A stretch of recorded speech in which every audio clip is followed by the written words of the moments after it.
Welcome back to Global on BBC World News. The film Argentina 1985 has already had success, winning a Golden Globe for the Best Non-English Language Picture, and it's also up for an Oscar. Now, this Argentine production is based on the true story of a legal case against Argentina's military junta. Tens of thousands of people disappeared during the junta's brutal leadership. Argentina 1985 was directed by Santiago Mitre, and we will hear from him in just a moment. But first of all, let's take a look at the film. Ser el fiscal del juicio más importante de la historia argentina. Estando yo en mi casa fui secuestrada. Me tuvieron encerrada meses. La responsabilidad jerárquica es de las juntas. ¿Cómo demostramos que ellos sabían?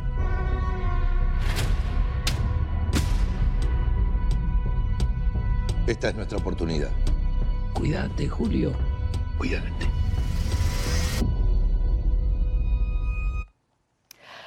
Santiago Mitre, congratulations, firstly, on the Golden Globe. Congratulations on the Oscar nomination. The film is just such a tense experience when you watch it. Just remind us why this period of Argentine history. It's a really difficult time for the country.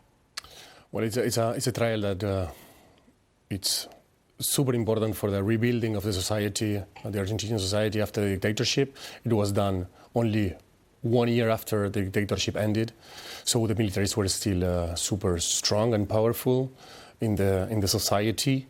Most of the people who ran the repressive system were still free. So it was a very brave decision by the president of that time, Alfonsín, to make this trial happen, and for the people that did the trial, prosecutors and judges, and witnesses who sat down for the first time to tell their stories, their horrifying stories to the people in Argentina. It was very brave, very risky, and it built the roots of the new democracy in Argentina. You know, I think it's an event that we Argentinians feel very proud about, because we are the only country in the region that did a trial like this.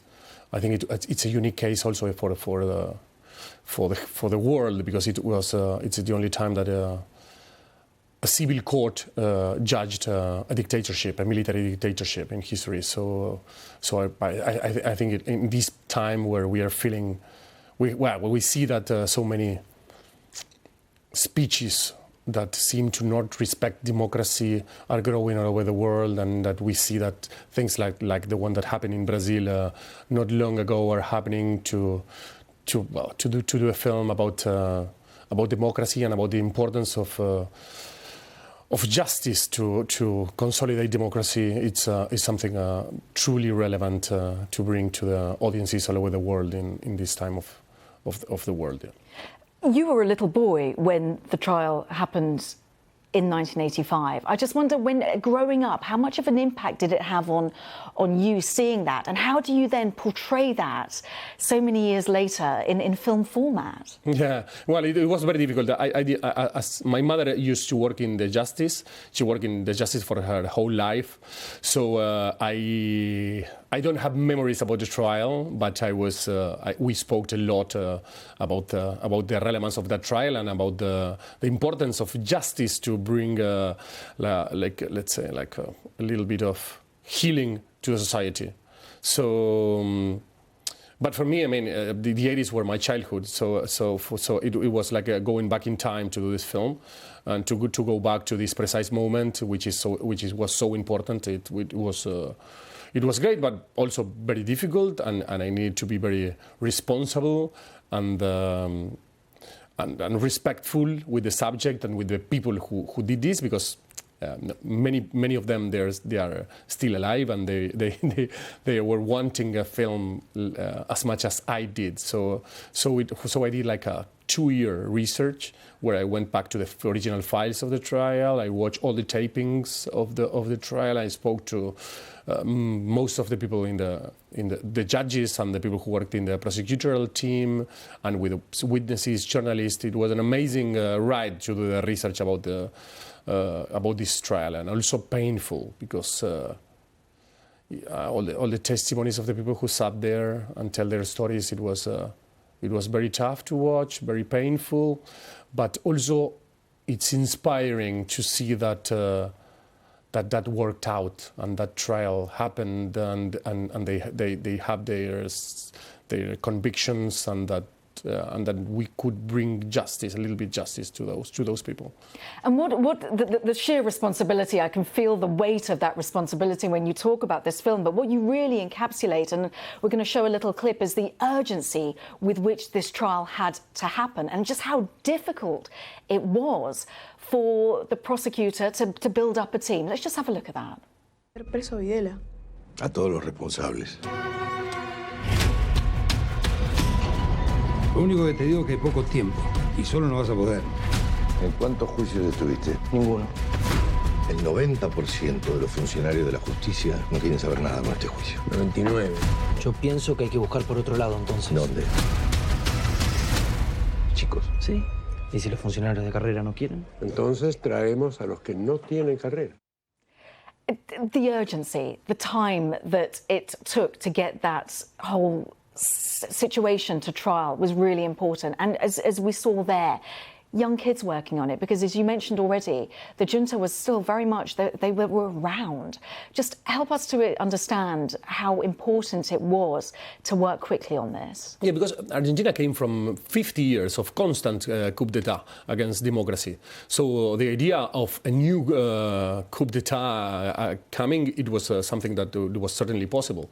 So the trial needed to happen and needed to happen quick, and many people in the justice were not wanting to help the prosecutor because they were afraid of this happening. The military is trying to go back to power, because they don't want the trial to happen.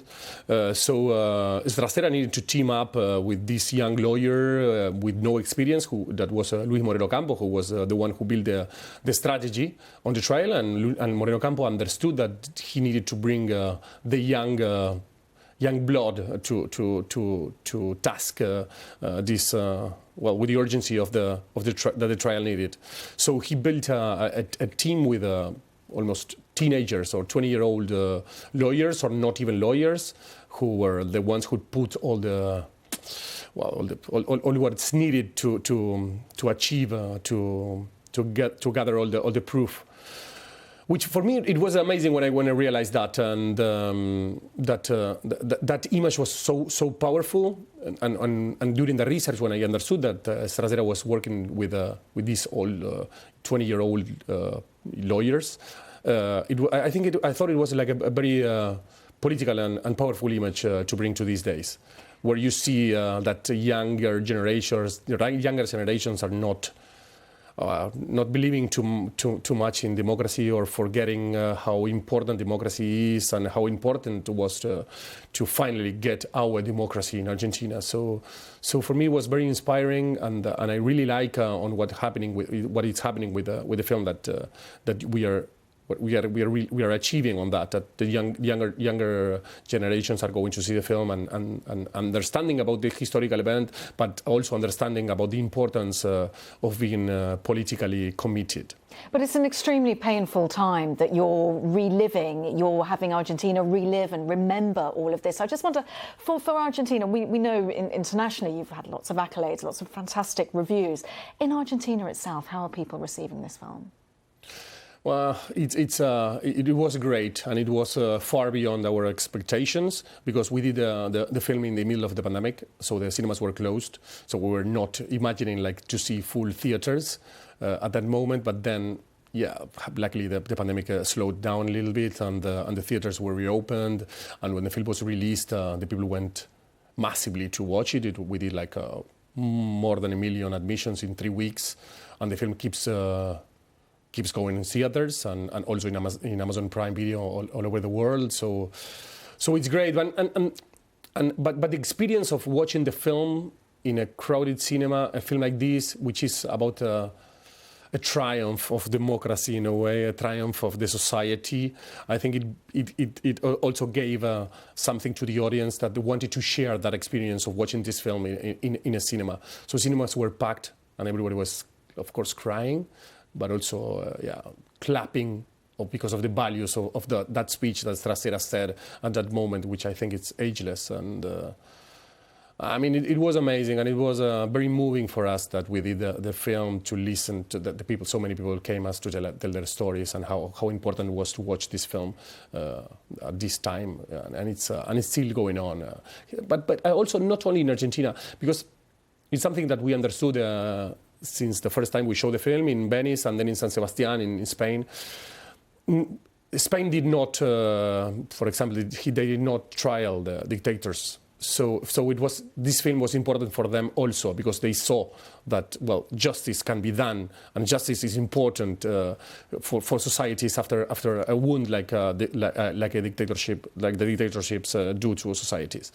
So and then we began to saw that in many countries they feel that this film is not only talking about Argentina, it's talking about the wounds of societies, and every society has a wound that needs to be healed through justice. So we understood that the film was, well, truly universal, or a lot more universal than what we expected when we started doing it. It's fascinating to hear you speak about Spain, because, of course, after Franco, Spain there was a silence about what happened during that period of their history.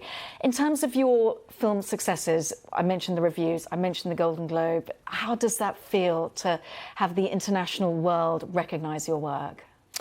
It's amazing. I mean, I'm a filmmaker, so you always want to get to the more audiences you can, and this sort of awards gives you a lot of recognition and a lot of visibility, and of course and we also understand that it's also like people is connecting with the film and understanding what the film is, the propositions of the film, and the film is being spoken, and that's great, because when you do a political film, the best thing you want is that people go out to the cinema not only talking about the film they have just watched, but also talking about society and about the problems of society. So it's, I mean, we are already very happy, and maybe we will be more happy, I don't know.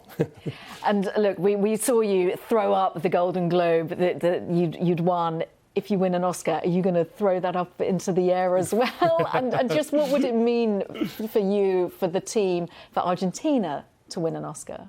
I mean, it will be amazing. I think this film belongs a little bit to all the society in Argentina. So they are, I mean, people in Argentina, they are very happy and very proud of the nomination, as if the film belongs to everyone. So if we do it, I will certainly want to share it with the people who did the trial and with everyone there.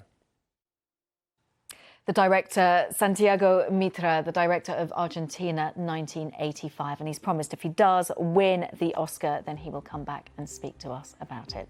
Thanks for watching Global. Lots more on our website, and I'll be back with lots more news in just a few minutes' time, so don't go away.